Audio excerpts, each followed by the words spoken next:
Welcome to the Porsche Club Insider, your one stop for all things Porsche and PCA. Here's your host, Vu Gwyn, and the Insider crew.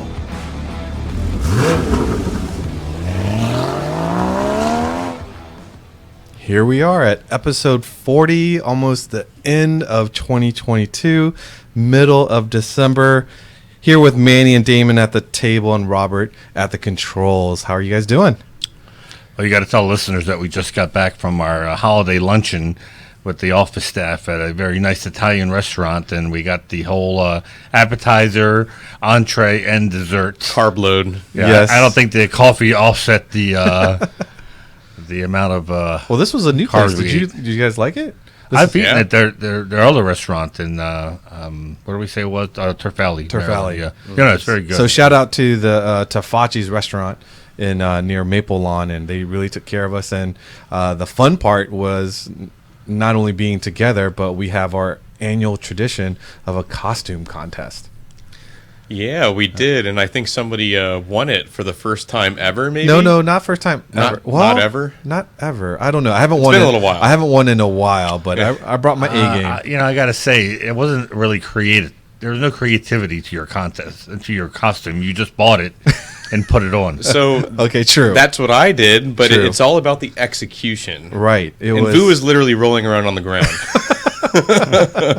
Yeah, so what we do is we do a runway, and then each of the staff members that have dressed up, we kind of sashay down the line, and we have the restaurant workers, they choose the winners. And you are correct. I will say I was not the most creative. The theme this year was your favorite holiday character or person, and I was Frosty the Snowman. And Yep. I was not creative in the sense of creating my own costume, because there were some much better costumes than mine. But I think I played the part. That's I think we probably what- needed an MC to explain to the staff exactly what the costumes were, because Jim Hemming was dressed as a recent movie called is it Violent Night? Violent Night, yeah. Violent Night, where I guess it's a premise. It's a psychotic Santa Claus, or Yeah, I guess down on life or something, and he goes on a so Jim had spree of blood some all sort. over his fake beard So- and a sledgehammer. For those of you that can't see the photo of us, Jim has a Santa costume with blood on his beard, and he's carrying a sledgehammer. Now, Laura, our office administrator, she was dressed as, I guess, if the movie The Christmas Story with the famous leg lamp. Yep. She was essentially a human version of the leg lamp, which I thought was very. And I gotta say, Stacy, who always brings it, Yes. she really. So much so that they thought she was a man. Yes. Because they realized that it was actually a she woman. was Tom Hanks from Polar Express, I think. And she had the her conductor. She had her train light, her little stopwatch. And Melanie did a great job with Eddie from Christmas Vacation. Cousin Eddie, yeah. And of course, Charlotte and Charlene. I think theirs was so good, but I don't think that's why I said we needed an MC to introduce what the costumes were. They did the Home Alone, the two Joe Pesci and Daniel Stern. Yep. From the original Home Alone. They did a very good job. But I said to Charlotte, I said, I don't think people really understood what it was. They just thought you had a really bizarre birthmark on your forehead. Because Charlotte had done the famous, in the movie, he gets hit with a hot iron, and it leaves a mark on his face. So she used makeup to create that hot iron mark, but it looked like a birthmark of an iron. And the best part is Damon really forgot this time, and he played the perfect Kevin. Yeah, with my homemade Christmas hat or winter hat, and yeah, it wasn't too bad. So we've done a lot, I think, since our last episode. Let me see. I'll back up a little bit. Manny and I ended up at the Chesapeake new member party. That was cool. With that Porsche of Annapolis. Yes, and even though it was just terrible weather, it was raining worse, a lot. Worse weather. A lot of people came out. A lot of new members. I hope if you're listening and you're a PCA member and you belong to, hopefully you belong to an active region, and hopefully your region has at least one of these new member parties every year. Ours does, I think, 3 or 4 a year. and it's a great opportunity for new members to come out. Usually, you always have it at dealers. So because the worst place to have it is like somebody's house, because if you're new to the club, you're going to be a little intimidated going to somebody's house you never met. But at a dealer, it's kind of neutral ground. Yep. And so Brett at Porsche Annapolis, he's always a great host. Opened his doors up, and I mean, they cleared out the showroom so that we would have plenty of room they inside. had a nice spread laid out. Breakfast, coffee, and we got the full tour. And they have a new facility for repairs, right? Yeah, whole new building. 14, I think, bays. It was across the street, but they have it set up to where you basically drop the car off at the main building, and they take care of driving it over to their repair facility across the street. So it's all it's first class service. But yeah, they go and most of the regions that have new member parties will go over different activities that the club does, because terms like driver's education, autocross, that makes sense to us, but someone who has never done it has no idea what autocross means. Yeah, and I appreciate it. They also gave us a little bit of time, to give like a little bit of a national welcome, because so many people join PCA and don't realize there's a national organization. They think of just their local region. So that was pretty cool. I gave Damon a little bit of a scare, I would think. I opened the back end of my Odyssey and showed him a set of MYO2 wheels with Hoosiers on them. Yeah. They were older Hoosiers. Yes, yes. I was scared that Vu was going to start beating me at autocross with some super sticky tires. But now that's all it takes is... Yeah. He's like, what are you doing there?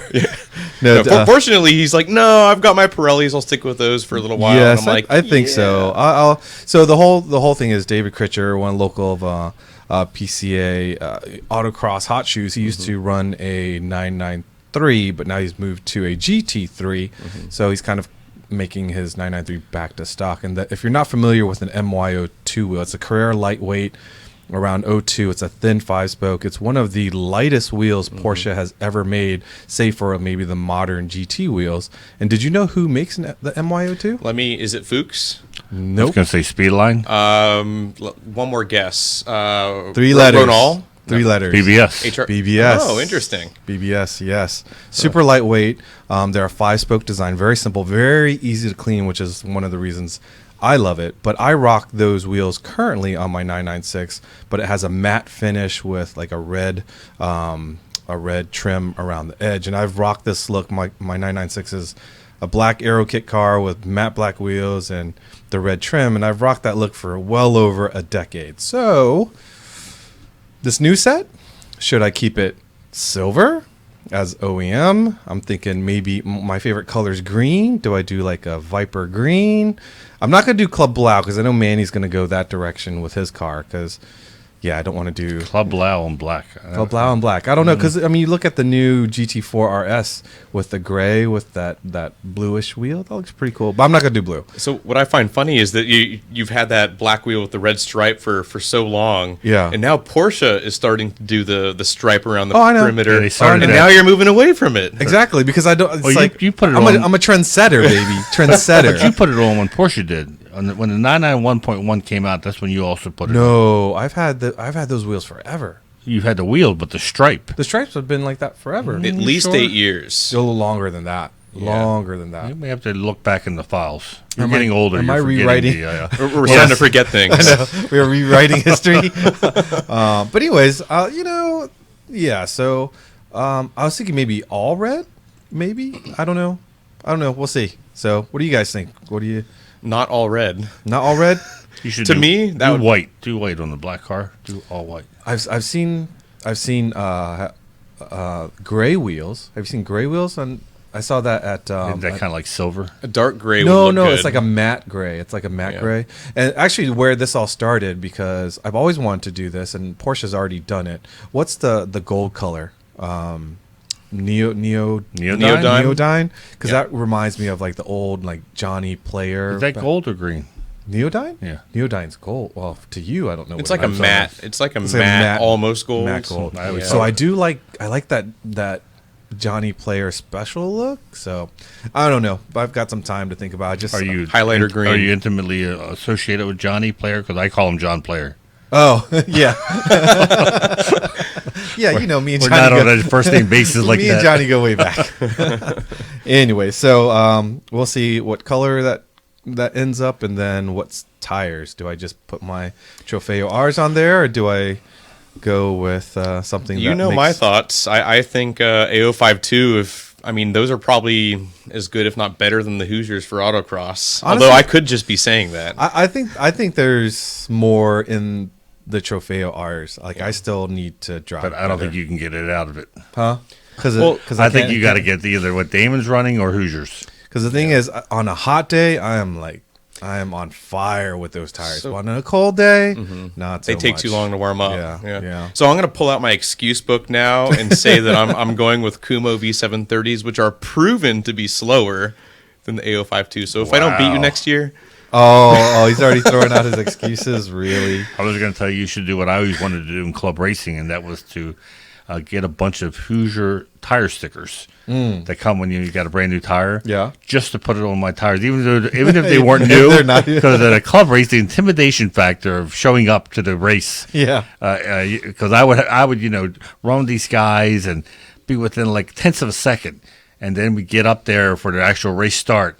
And it was nothing more depressing than seeing the guy that you were barely keeping up with. Suddenly he has sticker tires. Oh, yeah. And you're like, oh, well, screw this. Yes. I am like, I'll never see this guy after the Game first over. lap. Game over. It's all about intimidation. I always think if I could just get stickers, maybe I could intimidate people into thinking. Yes, please get stickers, and don't do this. I saw this online where there's like this famous series of videos where like they show all the terrible fails where exhausts are falling off and people don't change their oil and become sludge. It's like it's a popular series on YouTube. Anyways, the reason why I bring it up is someone brought in a no-name tire, but they took a Dremel and wrote in Michelin Super Sport. oh my gosh. And they took away the material from the sidewall so it could It say looked like it. official, sort of. Yeah, maybe. and then they filled it in with like a white paint marker Oh, man. I it's think terrible. Falcon did that with. Well, I mean, if you do it as a manufacturer, that's one thing. But if you take a Dremel, No, I to mean your tire- Falcon didn't have tires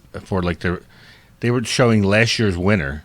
yeah, And they didn't have tires, so they took Michelin's and then basically put the tire stickers that people sometimes No, they put. didn't. Oh yeah, it was that. But because someone from Porsche whispered in my ear and said they're actually Michelin's. He says, but oh, you mean for like the race? they had the car on display. No, Oh, So okay. they didn't have Falcons for that car, but they wanted to display it and they didn't want to put Michelin's on it, so they Right. got tire stickers. stickers? So I Oh, walked man. up close to it. You could see if you looked at it close, They covered it You up. could see the cover. If you didn't look at it close, it just looked like Falcon tires. Things you got to do for marketing. Yep.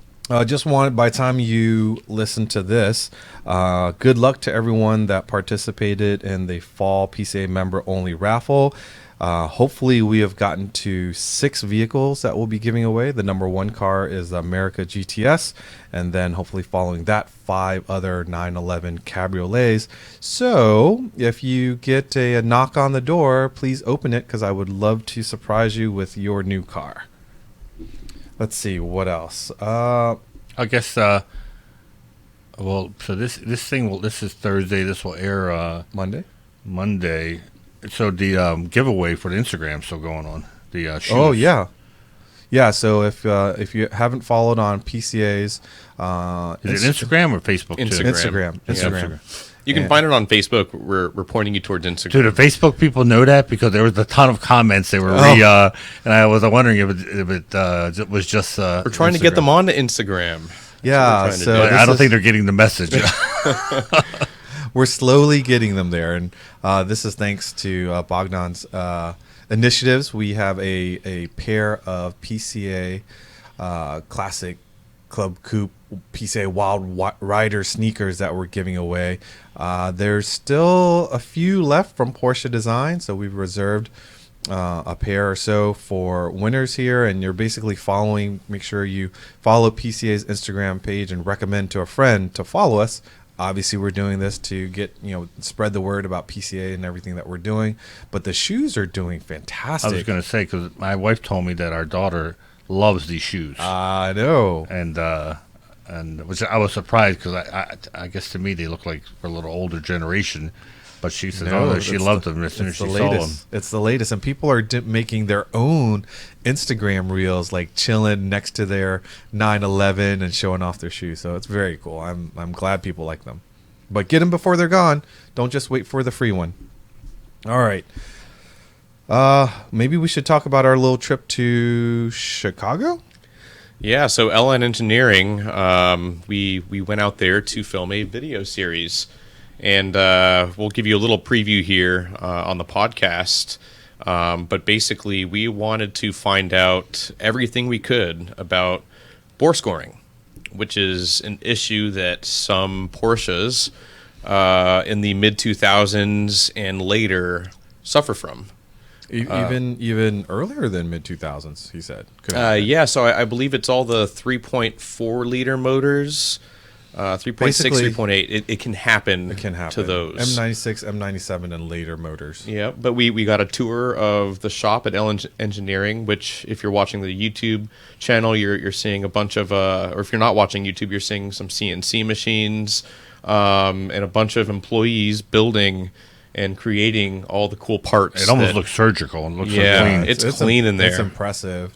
Yep. If you've never seen a 3-axis, 4-axis CNC machine, it is pretty amazing because they're starting with like this blob of aluminum and making such. I shared some photos on Facebook, and they're like, they look like they're making jewelry, and that's how precise these things are. Yeah, it's funny. What we're watching now is a cylinder of billet aluminum being milled into, I believe, a cylinder for an head. air cooled into That's a cylinder head. That's a cylinder head being or milled. one of the cylinders, because it's multiple cylinders, I believe, for an air cooled motor. Wow, correct? that's pretty impressive. Yeah, so they call One them when piece. they're finished a birthday cake before they finish up all the fins, because it looks like a layer cake of some sort. But yeah, the 4-axis machine, I believe, they put the billet onto a moving platform, and the bit that actually makes the cut stays still as the billet cylinder moves around, and it ends up being a finished product. How long, did they mention how long they can, do they use one bit per... I did ask that question. Depending on the job, sometimes it's like 1 bit per job. So it just depends. And of course, they try to always use the most high quality bit, so they don't have to change over as much. But depending on if they're just shaping aluminum or creating that cylinder head, it's not as rough on the bit. But if you're boring out like an old cylinder or an iron cylinder or something like that, that's really hard on the bits. Yeah, and so we were able to see the bores of old engine blocks being removed so that new Nicky or Nicosil cylinder sleeves can be inserted into those bores, which is one of the ways you can solve the bore scoring issue if you have to take your engine apart. But it was very interesting to see the insides of the engines and what they look like, and kind of envision how things work, in addition to seeing what bore scoring looks like. What we're looking at here is on YouTube is 3 pistons, and one has I believe it's iron plating that you want on the cylinder still intact. Then as you move over to the middle one, some of it's flaking off, and that's sort of on the side of the piston. Yeah, on the side of the piston that is the area that ends up touching the cylinder bore. It's flaking off and on the center one, and then we get to the far end, and we see a cylinder where the plating is totally scraped off. Yep. And that's what you are seeing if you have bore scoring. You can hear the cylinder slapping around and possibly smoke from the engine. And for those of you that are listening to us and not watching on YouTube, don't worry. The whole goal of us going there, we did 5 videos in the shop, so to speak. We did like a general shop tour, and then we did a video on a general what is bore scoring. Then we had Lake Speed and Charles Navarro go into the technical for those of you that want us to geek out about bore scoring. We did that. And then the third episode will be about how do you minimize the chance of getting bore scoring, and how do you live with bore scoring. And then the fourth episode will be about let's say you had a quote unquote catastrophic failure of bore scoring. How do you fix that? So it's a 4-part series. Damon's got some amazing like microscopic photos. We've got lots of footage. You'll probably first quarter the series will come out. Yeah. And I'm thinking, we can do the shop tour. The shop tour we can do. Yeah, shop tour, and we did a video on Sportomatic transmission, which is pretty fun. But the 4-part series on bore scoring, it'll contain tons of details, and if you really want to geek out on this stuff, if you're into science and engineering, this will be right up your alley, or if you just want to learn more about it. But we haven't spoken about this, but I'm kind of thinking release them all near the same time, so you're not waiting, well, here's what bore scoring is, and you're waiting a week. So we'll see how we roll it out. But I think so. I think you're right. I mean, the shop tour will drop sometime in December. The Sportomatic one, that was kind of cool for me. That was that was like a bonus video that we did. Charles had a backdated long hood in the showroom, and I opened the door and I saw only 2 pedals under the steering wheel. I'm like, that's really weird looking to see in like a vintage Porsche. And I learned a lot about Sportomatic. It's an interesting system for sure. Yeah, it's based on the 901 or 915 transmission, but it has a clutch and a torque converter. Yeah. So so here, let's quiz Mr. Technical here. So when you're in a Sportomatic, they tell you not to put your hand on the shifter. Why? Answer that one first. I would say it runs off a vacuum line system. So I would imagine it's because so the Beetle was similar to the Porsche Sportomatic, and the Beetle was the same way. You shouldn't touch it because it could trigger the vacuum line and change gear on you or stall it. So you're absolutely correct. But what I didn't realize was I thought it was like the contact of your hand to the shift knob or the shifter itself is what caused something to trigger the airline. Like you were grounding it? Yeah, like I was grounding it, but that's not the case. There's actually some brass triggers at the base of the shifter, and when the shifter moves, the shifter touches it. So it's not your hand touching the shifter. Or breaks the connection. Yeah, the shifter breaks the connection, and when it breaks that connection, that's what causes everything to... So I don't know if you looked into it, but that they raced at the Nürburgring. Yes. So they figured they could go faster with less shifts. Wasn't that Vic Elford? Yes, exactly. Vic Elford, Late Vic Elford. And Charles was saying first gear in his 4-speed one? 3-speed. 3-speed one goes to like from 0 to 80 miles an hour. Yeah. And I guess the stall speed is 3,000 or so RPMs, which is why they can get away with that. So it's faster to 60 than similarly equipped engine. And I think they offered it through 78, 79? 80. He said 80. Okay. 80. I remember the SCs. I've never seen an SC with it. Yeah. But the 914s were offered to it, and supposedly there were 3 914 6s, I think. Yes. But I've never seen a 914 Man, how do you pedal. know this stuff? Like Charles just told me that. Well, this stuff is like stuffed away in the back of your head. How did you know that? Here's a tough question, actually. Although I seem to think that you've told me this before. So when you need to replace the fluid in the transmission fluid in a Sportomatic, what do you use? It's you mean what kind of fluid? Yeah. Well, I think they were using some kind of mineral oil originally, weren't they? And now they use brake fluid now? Nope. Engine oil. Engine oil. It's connected to the engine oil. Yeah. The whole system. Okay, we can't talk all. Anyway, we got to stop. But you know what other company did that originally? Besides VW? The Lamborghini Miura. The first generation Miura shared the engine and transmission fluid together. So my God. Nothing more special than having parts of your gear break off and then circulate to the engine. Oh my God. I just know that because we had an event in Sacramento, and a guy let us use his airfield he owned. And so he gave me a tour of his shop, and he had a Lamborghini Miura, first generation. And he started telling me this, that this was something they changed because they realized it wasn't the smartest idea to be sharing transmission, because if any bits of gear came off, it would be affecting your engine. Yeah. Seems like a bad idea. But all right, so that's enough of a preview. Yeah. Well, let's not tell it. That might have been a little too much. Too much. Yeah. But it was awesome. It was very cool. I would say that you guys obviously were responsible for the IMS videos, which are one of our best viewed videos. Yeah. I think because you did such a great job of giving not a scare mongering or No. it's just saying, hey, if you're interested, this is as factual as we can get, and you can learn something. And it'll be the same way for this video. It's Yeah. definitely not fear mongering.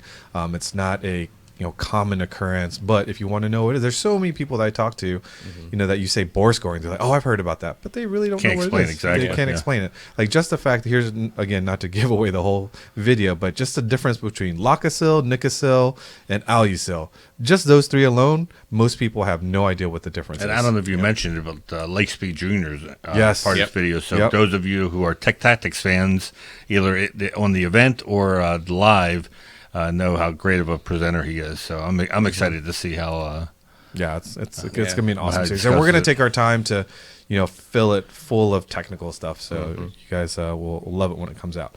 Before we get into the big thing of what Manny's been doing for the past couple of days, I did want to alert you to a Mart feature that we've asked for some time, and it's live now. And if you haven't taken advantage of it, so for those of you that are not familiar with the Mart, it's the PCA's classified section in Porsche Panorama as well as online. It's in terms of online, our website, it's the most visited area of our website, but we have this feature now where our system can push the ads to you, and you can choose to have daily feeds, what has been added to the Mart in the last 24 hours, and then you can choose weekly, what's been added on weekly, or I call this more of like on demand. You can say, please notify me when these 3 models come up. So say you want a Speedster alert, a Boxster alert, or something like that.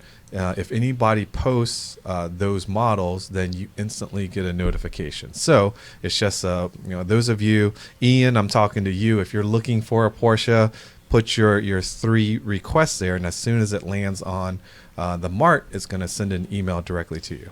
Yeah, it avoids that problem where maybe you saw an ad, but it had been up for a few days already, and you were too late. Yeah, you missed out, You right? missed out. You don't want to miss out. So will and- this make Rob Sass even more productive because he won't be on the Mart every 30 minutes looking for a new listing? Unfortunately, I think Rob still likes to do it the old school way and just click one by one by one. Well, that's half the fun, right? It is scrolling through. It is when you're not truly buying a car, because that's part of what, like, Yeah. window shopping. But unfortunately for Rob, he's not just window shopping. Like if he lands on something, he's gonna click to buy it now. Speaking of clicking, be sure, if you're enjoying the series, if you're enjoying our episodes, if you're enjoying YouTube, be sure to like, comment, and of course on YouTube, subscribe. As you know, we've said it a million times. I'll probably have to say it 100,000 times because we want to be able to reach to 100,000 subscribers, and we've had tremendous growth in 2022. So congratulations to the team.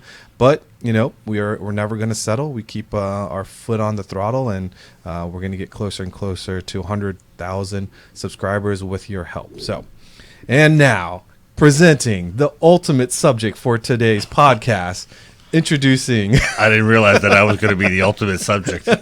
Manny Albin at Daytona. It was This fun. is pretty ultimate. It is Gotta ultimate. say. Are you kidding Well, me? so for the listeners, we're always flattered when Porsche invites us to an event like this, and it was testing at Daytona. This isn't the Roar event that some of you heard about. That's actually a week before the 24 hours, and that's a much more crowded, and it's actually open to the public. This was a closed testing event, only open to invited media, of which PCA was, and Rob Sass asked me to go and represent PCA. So I think there was only like 4 or 5 journalists invited, and we were one of them. So I was pretty flattered that they brought us out. The 963, for those who aren't familiar, is Porsche's latest Le Mans Daytona contender. It runs in what's called LMDH. So this class of hypercar, they have 2 different classes of hypercar. This class runs a spec hybrid system. So all the teams are running the same hybrid system. And chassis. Yeah, and chassis. And it's Multimatic, makes it for Porsche. The engine is a 918 derived engine. I couldn't get clarification how derived it is. I would not think it's exactly a 918 engine because, when you make a race engine, it's just different parameters than a street engine because it doesn't have to last as long, but it has to produce a lot more power. Isn't that funny, though, how that V8, LMP2, the RS Spider... Well, that's what they brought up. They said it actually goes back to the RS Spider, exactly. Yep. So it's done motorsport, then road car, and now back to motorsport. Yep. So it seems like a good investment. So they, to give you an idea of what this event like this is, they fly the journalists in. Porsche pays for the expenses, and they take care of basically shuttling you to the event. I wouldn't say it's anything glamorous because you're at the racetrack and you're there. We were there from 9 in the morning till 9 at night because they had 3 sessions. And this is pretty raw in the sense that there were teams that were still putting their cars together. Oh. Yeah. Now, Porsche's had the most practice or testing as far as kilometers between Europe and the U.S. In fact, I think the week prior, they were at Homestead. Mm-hmm. And the big news was that they finally released or were starting to use a second chassis. As in second car? Second car. Okay. Now, for me, I would think, well, once you build one, how hard is it to build the other one? You're just building an exact replica. Apparently, there's something we don't know. Evidently, yes. Well, a lot of it's the same old thing. All of us who have a car in the shop or waiting for a suspension or something, supply chain issues. Oh, really? Even yes, for them? That's why Porsche announced earlier that they would not have the customer cars ready for the 24 hours or the 12 hours of Sebring because they were so focused on getting their cars ready, the factory team cars, the Penske cars, that they just said, you know what, we're not going to kill ourselves trying to get customer cars ready too. So they announced a delay in the customer cars. It wasn't really a delay. They were like best case scenario. We'd love to have them for the 24, but the reality is they probably won't happen until later in the season, which they're saying April now. But yeah, a lot of stuff for the second car was waiting for parts. Now, what about for the other manufacturers? They're suffering the same thing. Really? Yeah. But what was interesting is so they have like what they call work groups, where the other teams, they all get together and they'll talk about challenges they're having. The big thing this week, or this not weekend, this test was the hybrid system, getting it to work, and it's not mechanical the issue; it's all software. No, it's not hybrid in the sense of like a Prius and. No, this is like so. There's driver control. It's more like the DRS system, or not DRS, the battery system curves or whatnot in F1. Mm-hmm. So the driver controls when the power comes on. So it's like an extra boost button? 12, 13 second boost of horsepower. But does it go to just the rear? Or it goes to all 4? Where does the power go when they hit the boost for 12? That's a good question. I didn't. I think what they kept on, and I'm pretty sure it's the rear for LMDH, although the other class, Le Mans Hypercar or LMH, those can be all-wheel drive. All-wheel drive. Oh, okay. Yeah. And I don't think I think it's Le Mans only, isn't it? Le Mans Hypercar? The LMH. LMH, I forget if I don't think it's running in WeatherTech. Not in WeatherTech, but yeah, WEC they are. Yeah, Yeah. So we'll see WEC at Sebring and Coda, I think. Yeah. So for those who go to Sebring, stick around on Sunday because that's what they're calling Super Sebring. Oh. And so some drivers have gotten the okay that they can drive in both races. So kudos to be young. To be able to do a 12-hour race and then another, I think it's a 1,000-mile race or something. Wow. So on Sunday. that's actual racing, but you were talking about like preparing for driving these cars. They really haven't had much time in them. No, so Porsche set up what they called round tables, and the first round table was with the director of the LMDH from Porsche AG in Germany, and as well as the Penske managing director, and they were very frank, and they answered the best that they could, because you can tell they're still feeling around on the system. When they were asked their comfort level, it was kind of funny because I joked with them. I said, "I would love to play poker with you because the look on your face tells me you don't have a good set of cards right now." Yeah, they were asked, "What's your confidence level right now?" And they were watching what they said as far as words go, but you can tell that the hybrid is their main concern. What about lap times? Did you? I think the last I checked, and honestly, I don't think they were looking to set any benchmarks. They were looking more for reliability and to give the drivers a lot of seat time, as much seat time as possible, especially ones who didn't have as much seat time. I think with 131s maybe. Mazda was was setting the fastest laps, but I certainly wouldn't take that much. Take that with a grain of salt because they were testing tires out. There's 6 different compounds, including a cold weather tire, and it wasn't cold the 2 days we were there at night. So anyone who's been to no data for cold tires. and, you've been to the 24-hour, Yeah. it can drop down pretty cold at night, and it was in the 50s at night. It was great. I was walking around in a short-sleeve shirt with no Nice. problem. So it was, unfortunately, they couldn't get the data I think they were looking for, but they had to. Every team had to try these cold weather tires out per IMSA. It was one of the round tables with some of the drivers, and some of them weren't getting the seat time they thought because the second car was still being adjusted and worked out, and they have sim time. The simulator they use is actually in Weissach, the Research and Development Center in Germany, and Porsche actually flies the U.S. drivers to Weissach sometimes just for one day. How did they say it compares to the car? They said that it's incredibly realistic. You've been in that room, you said. Yes, I've been in the room. It's it looks like a airplane simulator, a huge room with this box in the middle of it with all sorts of hydraulics and like a control room that you look through the glass. So imagine like you can't get more sophisticated than that, but is it still really like the car? So that's what I asked him, because we had lunch or dinner with Dane Cameron, the U.S. driver, and he said it helps a lot with aero. They can make changes with the aero. Obviously, it's a lot less cost to do a run sim time on different configurations than actually bring the car out, bring the team out, and they have a huge team. It's just not 2 or 3 guys. It's a lot of people. But what I thought was interesting was they have to learn the steering wheel. And I asked them about the sim. I'm like, does the sim share the same steering wheel?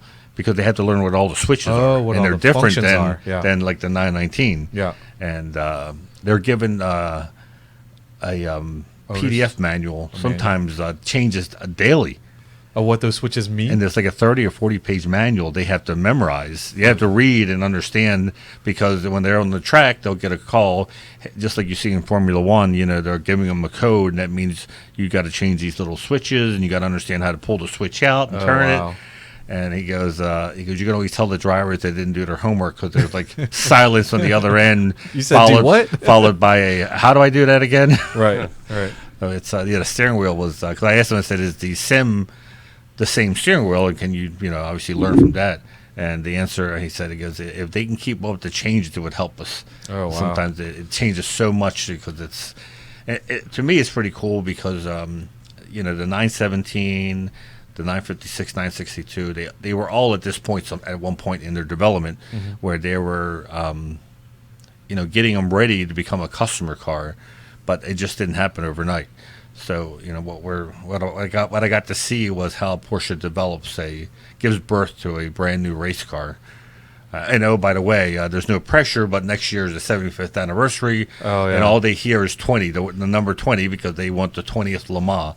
So and I can tell you, a lot of pressure. It's when we were at Weissach, and we were given the opportunity to go in the room, like it was intense, and they were doing whatever they were doing in there. And the one thing that I remember, this is going to sound silly, but I remember seeing the stacks of energy drinks behind the guys that were at the control of this simulator. Like they were going all out and just whatever they were doing. They were serious. So I think you're right. I think next year is such a big year, and the pressure's there for them to perform.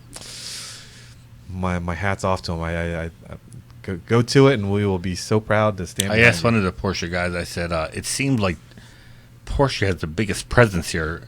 Yeah. Everywhere I look at, everyone's wearing these Penske Porsche Motorsport black shirts. And he goes, I don't think we're having that much more. And I said, well, it sure looks like it when I walk around the paddock. Yeah. And he thought about it. He goes, you know what? He goes, you're probably seeing that because there's like 2 Cadillac teams, there are 2 Acura teams, and they're wearing, as far as sponsorship, they're wearing different shirts. Oh, okay. And he goes, he goes, I can understand where you have just one. It's all Penske Porsche. And so he goes, one actor is wearing this shirt, one actor is wearing that shirt, and that's why you probably see so many Penske Porsche. But to me, it was very impressive. I mean, because there was a lot of German being spoken, and there was a lot of the people from Germany that came over just for this test. It's critical because the information they're getting, they're also sharing with the European WEC team. So, well, I look forward to. I know this is just a little taste of what Manny experienced down at Daytona. I'm sure he's going to write up some stuff. Yeah, well, I have something for e-break, so by the time you read this, it'll already be out as far as what they learned or they didn't learn, what the drivers thought. We had I recorded about 90 minutes worth of interviews with different people from Porsche drivers and the engineers. It'll be good lead up to the 24 hours.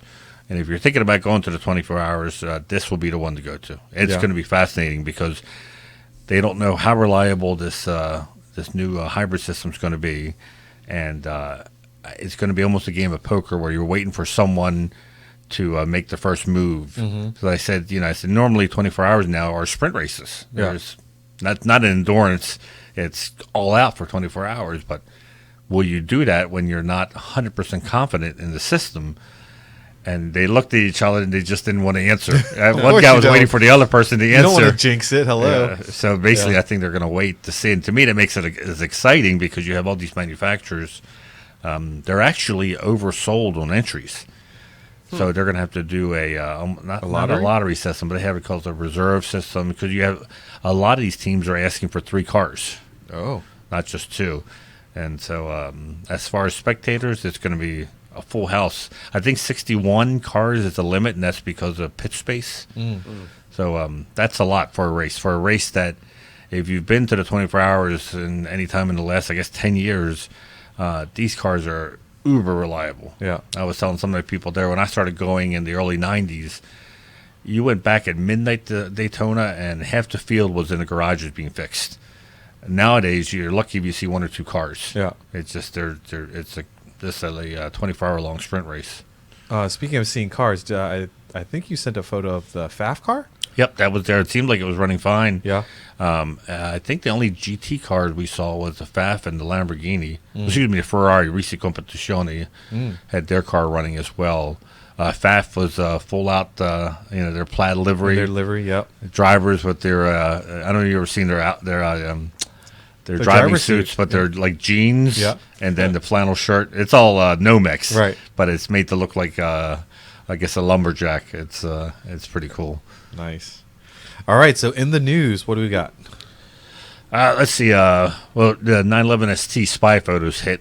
Oh yeah. Yes, and no one still that I spoke to knew what the letters ST stood for, and I even saw all these headlines. With the new name, the latest Porsche in spy photos, ST, but there wasn't a description of what ST was, just ST. And ST has to have stood for something.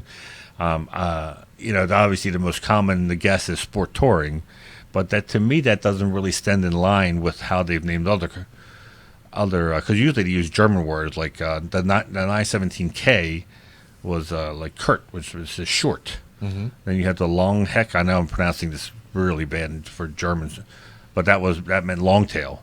So I just can't see them using Sport Touring, which is a English word for it, because ST was never an official name for one of your cars. So what about the 911 ST of like the 70s and stuff? They called it when it was equipped a certain way. Yeah, they just called it the ST, but it wasn't. If you look at the Porsche nameplate, from my understanding is there was never a Porsche, not like a Carrera. It was never named an ST. Yeah, supposedly Mr. Pruninger wanted to bring back the ST nameplate. So we were talking to the guys at Porsche Parade, and but no one knew what ST really stood for. So does anyone have any guesses of what that model how will it be different from a Touring? So with the spy photos, was pretty interesting. Of course, spy photos can be very deceiving because Porsche will put stuff that isn't going to make it on the car. But for those of you on YouTube, you can see behind the front fender, there's like exits for air, or it could just be something they tacked on just to throw people off. It looks like a GT3 Touring. or RS Touring. I can't imagine it being RS because the whole thing of RS is aero. Right. It's not the engine; it's aero. And I can't imagine it would see. But see the little on the grill. On the grill, there's a little circle for the heritage package. Yeah, I was going to say that they're testing the aerodynamics for that, and for the cooling efficiency. You know, remember the so on the heritage cars they have like a grill badge, but it's not a grill badge that's permanently molded into the grill. And if you look at the previous heritage, like the Sport Classic, and I noticed this at the parade, it wasn't a grill badge. Mounted to the grill. It was actually the grill had the grill badge molded into it. So, they're supposed to be coming out with this, and then the 25th anniversary Carrera RS. But the ST, from everything that the people inside Porsche are saying, this is going to be the one to have. And I'm They're sure so good about that. Every car that's coming out is the one to have. I know. I was going to say. I'm sure people will complain that this They're will not be making yet enough another of them. car that no one can get. But Yeah.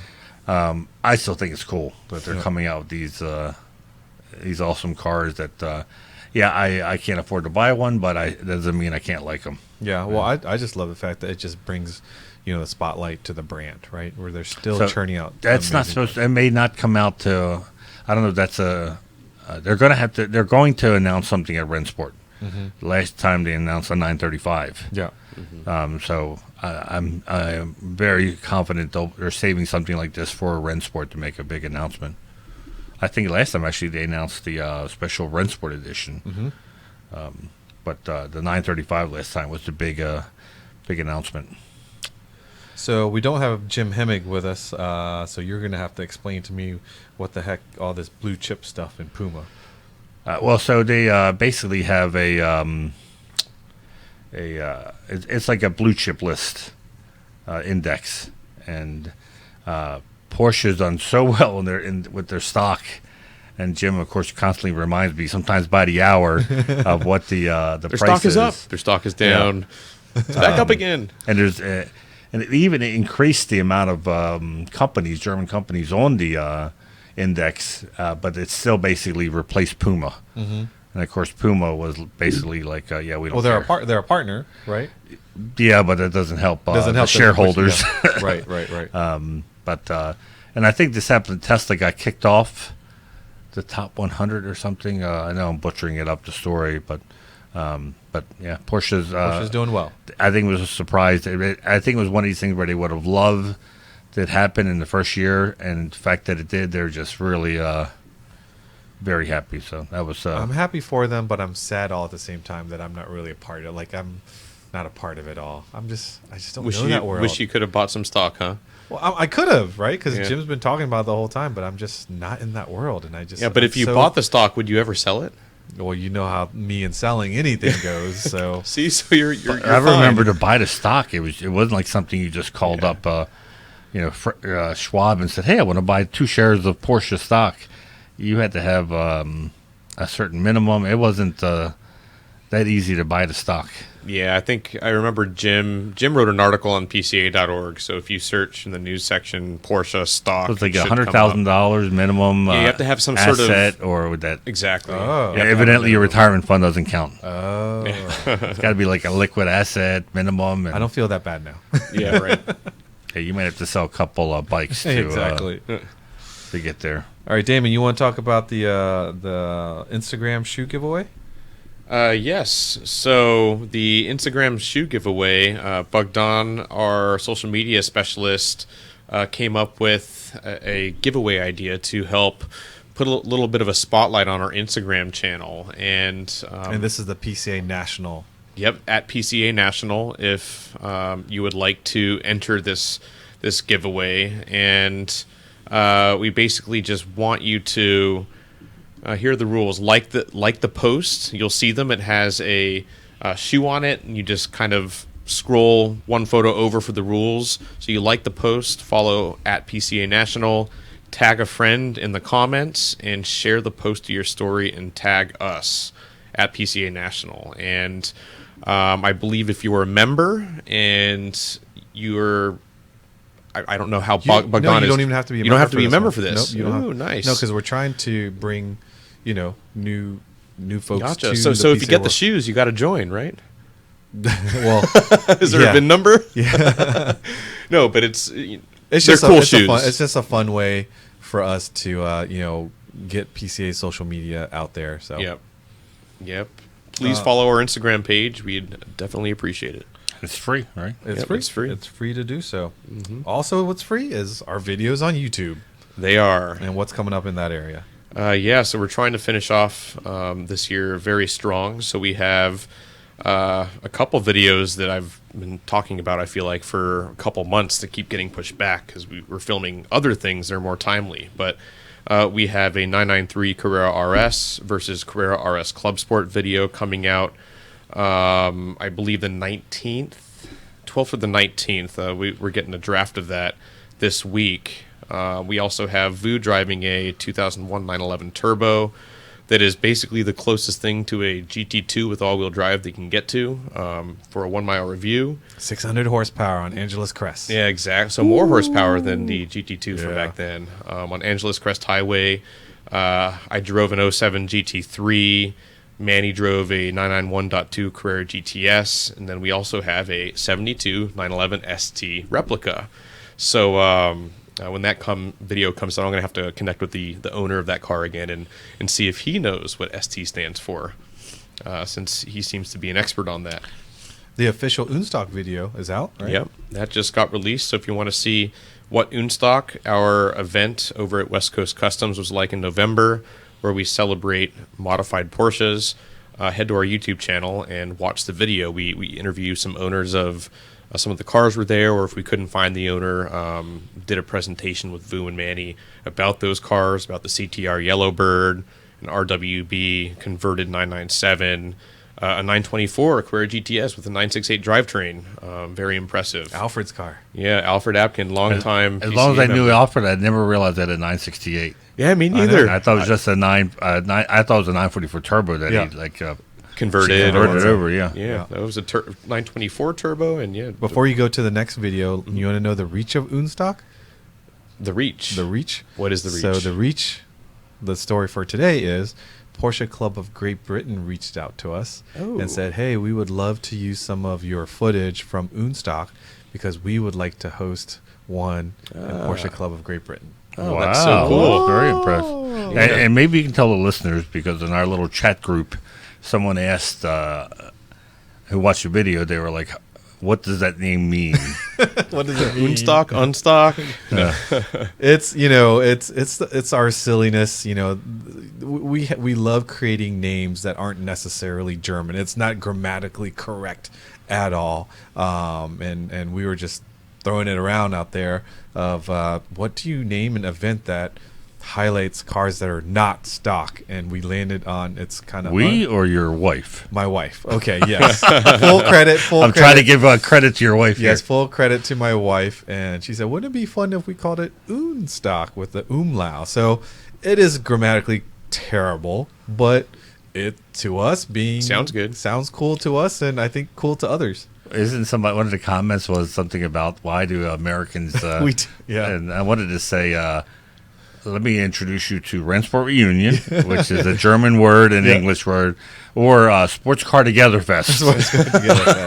Well, it's like not to be rude, but it's like why does Germany like what's his name, Michael Knight? David Hasselhoff. David Hasselhoff. Yeah, he's not representative of America, but they're super popular, and we're just having fun with it. So don't get too hung up on the grammatical correctness. It looks so much better with the umlaut than just a regular U. Yeah, it does. It does. As a logo, it looks awesome. Yeah, And I have to people say I'm sad. A little tangent here. I'm sad that Knight Rider was removed from Netflix on November 30th. It was. It was. Oh. I couldn't get through all of it. Oh man. Not because I dislike the show. It's horrible, but it's awesome. But it's awesome at the same time. Yeah. Especially when the car goes into the trailer. Like that was like always my they're favorite scene. fast forwarding Yeah. everything to make it look like. Yeah. Michael. All right. Let's see. So thank you for all the comments that you've left on episode 39. I think one of them was the why we call it Unstock. the buyer's guide for Porsche bikes. That's up and out there as a resource for all of you. Yes, please watch it and make Jim happy. Make Jim happy. And because I think he's it been really- reaching out to every friends and family. And it is a great resource. If you want to buy something cool and hunt for something, a Porsche bike is, they're rare, as Jim would tell you, and to find one and represent and have it parked next to your Porsche, that's cool. And he would love for you to reach out to him on the Facebook group. And He will ask help you questions. find one. Yes, If anything, it'll make it so he doesn't walk around the office asking if we know how many views it's gotten yet. yeah. So here's the thing. He kept on hitting refresh, and I'm like, Jim, that doesn't work that way. So here's the thing, though. If you're hunting for a Porsche bike and you find one, I highly suggest that you just tell him in general terms of what you found, because he is so eager that when someone finds one, that he wants to tell the world, and the world might find out that this bike is available, and not only will now you have to try to get it, but you will have to compete with everybody that he's told. So that's a little tip for those of you that interact with Jim. But he definitely will help you out. This Wednesday, or I guess last Wednesday, we're not having a traditional Tech Tactics Live. We've got a show that we recorded before. Oh, actually, we released it. Oh, it's already out? Yeah. Oh, Yep. cool. So that's the one we did a parade. It was the last one that we hadn't released. It was called Welding is Easy If You Know What You're Doing. And Jim Earlbeck, who is the owner of Earlbeck Gases and...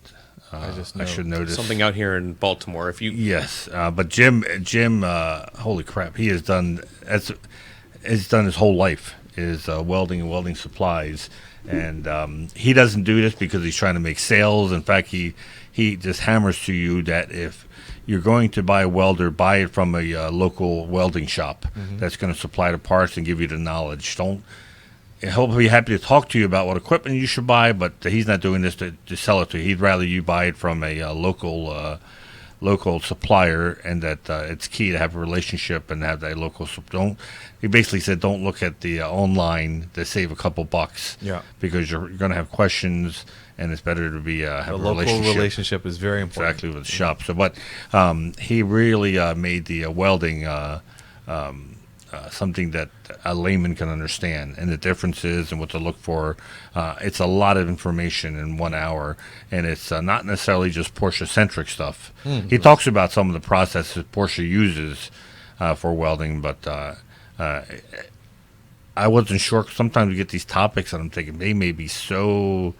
directed that all the few minutia. people like it, but I mean, he made it fun. yeah, I looked around at the audience, and they were just transfixed on everything Jim was saying. And afterwards, they stuck around asking questions, and It's one of those seminars afterwards you're like, I want to try it.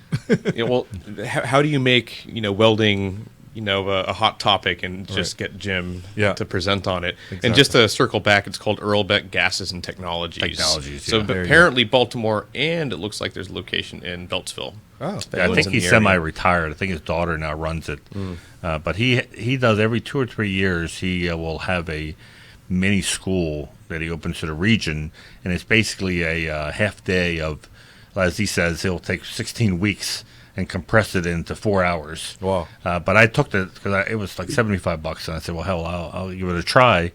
And I got the weld. Are you any good at it? I can really appreciate good welds. That's a no. Because you realize how patience it takes. Yeah.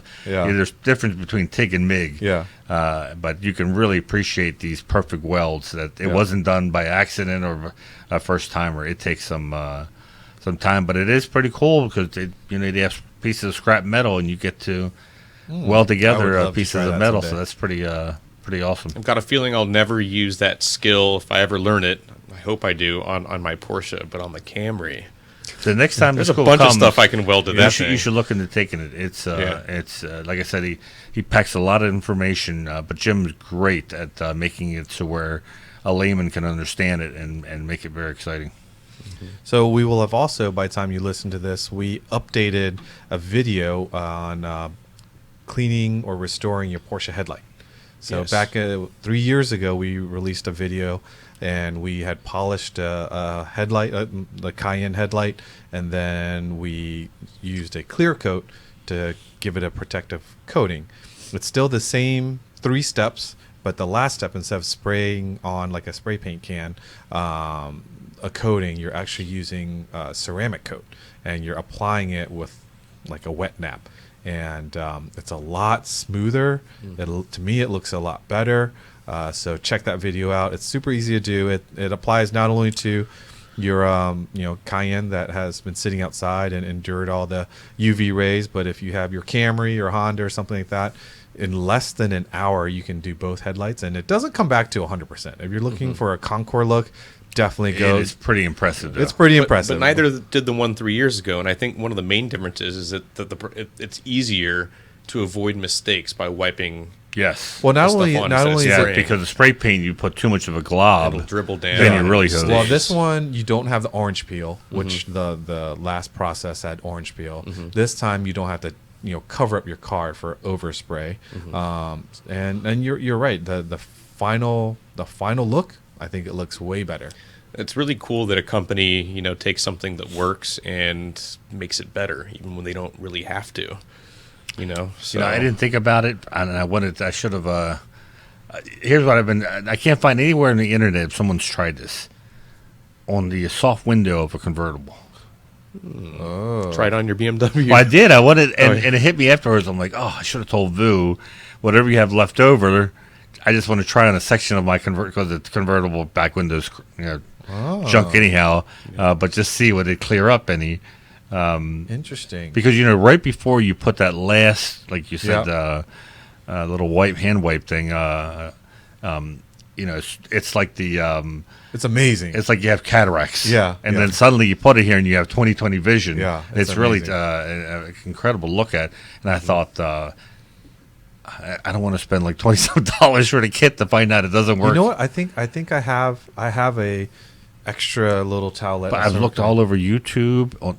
I'm like, somebody's had to have tried this. Maybe not. Well, get your hands on it, and this could I be. have it. I have some in my garage. All right, I'll bring it. You can try it. Because the other question I was wondering is, what about like faded rear taillights? Will it do the same thing for that? I think so. Yep. Because 964s are notorious. Now they change color too. Yeah. But like my Suburban, the plastics just faded away, and I think it will do the same thing. yeah, that'd be We can try it.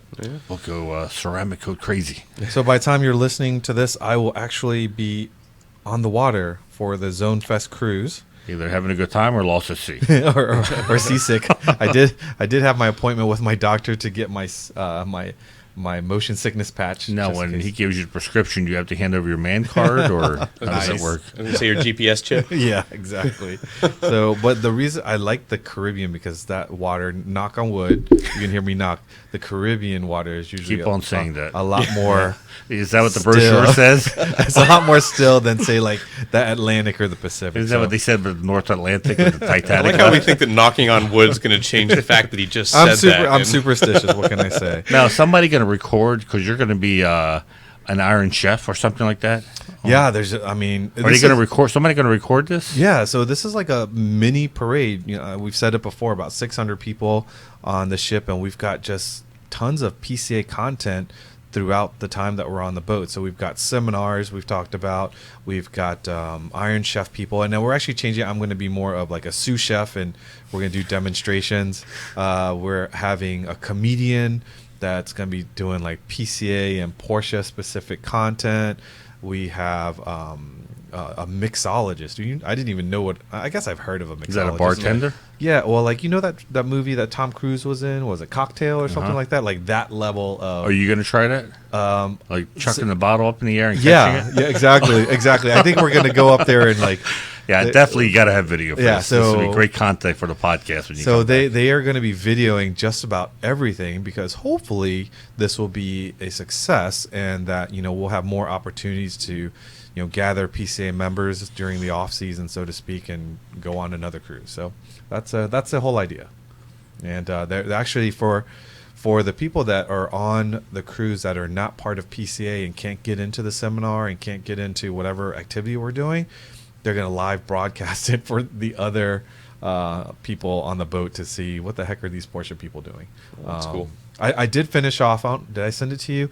I finished off. We have 117 or 118 die-cast cars for the Concours. Wow. Oh my god! And it's going to be in the main piazza of the boat, and they're going to like have music and cocktails. Throw them in the pool and replicate the sinking of that Oh, one ship. too soon, too soon, too soon. So we have judging sheets. We have 3 teams of judges. We have vintage class, race class, and street class, and we'll have awards. And I believe Please tell me when the first person complains that you cannot see your judges sheets. I will say it now. We will use judge sheets, but we're not going to give you the judging sheets, and you can to complain. And there's no protest committee. are you bringing a car? I'm bringing a car, but it's going to be exhibition only. Exhibition only. So, all right. Let's see. What else do we have? Announcements for registration opens for spring Treffin, Georgia Mountains on January 4th. The event itself is April 19th through 23rd. PCA Corral and Hospitality Tent. We were just talking about Daytona. We hope to see you there. That's going to be January 28th and 29th. And I'll reiterate, the corral tickets have been sold out for a long time ago. Yeah. But if you're coming to the race, if it's your first time, or if you just never made it to the PCA Corral, it's free to come into the corral. It's free to come to the hospitality tent. Bring your Porsche key yes. or your member card if you want to go in the tent. And they have closed circuit television. They have a schedule. Porsche always brings the team. Usually the whole race team comes over and they do a presentation. It just, I think, really enhances the event.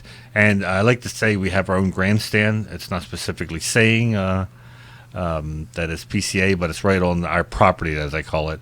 When we were there for practice, we went over there to watch the night practice, and I was explaining to our German friends that, and I was showing them the empty grass lot, and I said, this is filled with Porsches, like bumper to bumper. And you know what the grandstands had, which I thought was interesting? I wanted to take a picture, but at night it didn't show. They still have all the stickers on the grandstands for COVID. Oh, really? So it had like every other row was closed. Yeah. And then when you sat down, it had like 6 feet of measurement for the. Yeah. I said, in a sense, I hope they keep that because it's like luxury first class seating, Right. Instead of being I'm crammed. pretty sure people won't be. And they got only fit looks like 12 people in the whole grandstand at that rate. Also, registration opens for Works Reunion Amelia Island December 14th, and the event itself will be March 3rd, right before the Amelia, which is a Concours on Sunday. Yeah, so if you're thinking about, I always tell people, if you're coming to the event and you don't think your car is worthy, it's different judging than parade. And to me, the best, pay the extra money, get on the field, in the judge field.